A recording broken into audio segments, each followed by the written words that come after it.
Welcome, everybody, to Freelance Writing Direct. I'm your host, Estelle Erasmus, the author of Writing That Gets Noticed, Find Your Voice, Become a Better Storyteller, Get Published, which was named by Poets and Writers a best book for writers. Every week, I speak with novelists, with authors, with writers of every niche to talk about their tips, their tricks, their strategies, and how the sauce is made, including creative advice. I'll talk about essays and articles and share my own experience from 3 decades of publishing. So join me every week and grow your business and build your craft with Freelance Writing Direct. And don't forget to subscribe, rate, and review on iTunes. And follow along on Substack, where I share special clips for subscribers only at estelleserasmus.substack.com. Hi, everybody. It's Estelle Erasmus, and I want to talk to you about the U.S. Book Show, which I went to on June 3rd. I also attended it last year and did an Estelle's Edge on that, which you can find, and I'll give a link in the show notes. This year, it was held at the New York Academy of Medicine, and it's sponsored by Publishers Weekly and has been. And this is the 5th year that it's been going. The day-long conference, it was just one day, brought in about 800 publishing professionals. And there are a couple of things that I saw covered at the conference. I want to give you kind of my Estelle's edge on it, because I've had 30 years in publishing, and I've seen a lot of things happen and change from publishing. And by the way, when people tell you that they published a book with the big 5 like 20, 30 years ago, it is a completely different scenario today, and it's a different market. And so it was much easier, I believe, to get published by the big 5 back in the day, and today is a much more difficult feat to do that. And then once you do it, to sustain it and then be able to be with the big 5 for your next book, because often the advances are much higher, but then the expectations are much higher for your book to do well. So sometimes it's a good strategy for somebody, if they start with a smaller press, if they haven't had a platform, they build their platform to the point where the big 5 will be interested in them, the big 5 publishers. So that's just sort of my Estelle's edge before I get into it. So there was a panel, it was the first of the day, and it was with Jonathan Karp, CEO of Simon Schuster, who's also, he says he's been in publishing for 36 years. He looks like a baby, but yes, he's been in publishing for 36 years. And David Shelley, who is the head of the CEO of Hachette Book Group. And this was moderated by Jonathan Segura of Publishers Weekly. And they talked about a lot of different subjects. So one of them was AI. And this was touched on before, and I've done an episode on AI, and I'm telling you, this is the juggernaut that's coming. It's possibly coming for your jobs if you do content marketing or content writing or listicles. It's not so much going to come for your jobs if you're working in a creative way and if you write creatively, because that's, at this moment, AI is kind of, let's say it was in kindergarten last year. This year it's in 3rd grade, kind of skipping a grade, and it's going to go to 5th grade. So it's evolving. It's getting better and better. John Karp, brought out something that his son had given him, and it was about quackness. The idea was like quackness, wokeness, or like a personality. It was really cute. He read it as a children's book, and it was AI generated. And even he said, this is not bad. So again, AI is the juggernaut. And let me tell you, there are people left, right, and center saying, don't use it in any way, shape, or form. And I have to tell you, I have seen so much happen over the past 30 years in publishing. I was there when print was king, when the early online publications came, and they were paying $1 a word, by the way, which is still kind of sort of a high point for online now, but it's not even close to what most people are making for online. There were people who scoffed at the typewriter. There were people who scoffed at the internet. I'm telling you, the people who are scoffing at AI, they are out of touch. And I'll tell you why. Every single big business are having $1 million contracts with AI companies. So what you're telling me is that if you're telling people, especially young people, not to figure out how to use AI, that they're going to be left behind because they're going to then get a job and they'll be dealing with AI and they won't know how to do it. So I recommend you learn how to work with AI. You learn how to work with it for brainstorming. You learn how to work with it for the things that you're doing. And in fact, publishing last year said, oh, yeah, it's problematic, but we don't know. We have to see. They are now acknowledging it is a big issue. Now, there are two separate issues. One is if they are stealing content. That's problematic. You don't want someone writing a book and using your name and it's an AI book. That's not acceptable. And stealing content and then having someone else use it, that's not acceptable. And there, like any company, there are legitimate companies and there are companies that are not legitimate. So with the influx of AI right now, it's kind of like the Wild West. So the companies are contracting with the more credible AI companies.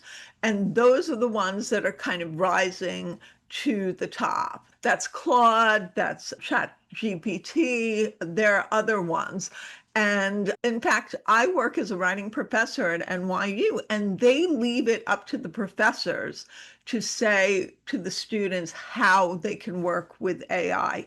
And I believe that it's also at this point in time, right? Things change. Things may be completely different next year, that it is using your judgment. So you may have a brainstorming question and AI may come up with something ridiculous. Well, you have to use your judgment to say, no, that doesn't make sense. I need to guide it in that way. And in fact, there are people, I believe the next front in industry jobs, I'm not saying necessarily in book publishing, but probably in other aspects of publishing and potentially book publishing will be working with a team that someone will be managing the AI. I do see this as the future. And I was cited in The Intuitive Businesswoman, a book by Judy George back in the early aughts as a visionary. So I do feel I'm a visionary and I do see the future. And AI is a big part of it, and you need to learn to work with it. Okay, and publishing is acknowledging that too, based on what John Karp said. David Shelley said, AI is definitely the biggest development that I've seen in my 30-year career. In this position, I would be remiss not to feel concerned about it. And so, again, everybody's paying attention, and there are different aspects of what to do. And John Karp said that he quoted Barry Diller, who said, really, intuition and instinct is more important than data. And I quote it, it's sort of like if you're a numbers guy and only focused on the numbers, you're not going to see the human experience and the totality of that. So my Estelle's edge is intuition, instinct is still really important. And sometimes that's how you can address something that's data driven in terms of numbers or readership. You can figure out different ways of getting readers' attention. You can figure out different ways of getting your book out there or your message out there. And technology can be your friend because there is so much changing that there are so many ways to use technology and use the tools around you, including AI, to get your message out. They talked about book bans and censorship. And one of the things said was the most important thing is to remember that in a democracy, we have the power to organize and fight these book bans at the community level. And John Karp made the point that grassroots support and also publishers getting together and supporting each other is so key in this, which I completely agree with. So the idea is with AI, with data, the human touch is still going to continue to be an important aspect. And the one thing that we have over technology and over the robots and over those other tools. And that's important to use in whatever way we can. Even in the terms of they talked about mentoring in other panels, in the panel called Passing the Torch. And, the idea was for junior professionals, networking is still so important. And it really is. And that's why people, after the pandemic, a lot of people didn't want to go back into the office and they fought the idea of going back 3 days a week. Where it's really important is with the young people, okay? Because that's where they build their relationships. That's where they're stopping off in the lunchroom and they see the CEO and they make a comment about something that the CEO just did or somebody high up in the company. And that impact and that connection is what helps drive the growth of younger people. So it is important. Yes, as you get higher and higher in your career, you probably don't need to go into the office that often, but it is an essential tool for people who are beginning to get that mentorship, to get those connections and show what they can do. So I definitely see that point. Other things that I wanted to talk about, the big five publishers are giving independent publishers distribution opportunities. And what does that mean? Distribution is so key because that's how the books get seen. It used to be that the indie press or independent publishers, they really couldn't get their books out there. They didn't have the deals. They couldn't get it on the areas where books are sold, even to the point of Target or the different stores, Walmart. And so the big publishers, they do have that outlet. And so what's happening is that those smaller publishers are working in terms of the distribution deals. And that's something that David Shelley from Hachette mentioned in their panel. The whole idea is, supporting each facet of the author experience, and the publishers are really excited about getting their authors in front of readers and getting diverse voices out there. And that means every religion, every ethnicity, because their market is a global market. So, of course, they're talking with that perspective. And so that they feel is important. But again, it's about driving book sales at the ultimate. These are corporations, huge corporations. And I would say to anybody who wants to publish today, figure out, a way that you're going to get your book out there with as much support as you can.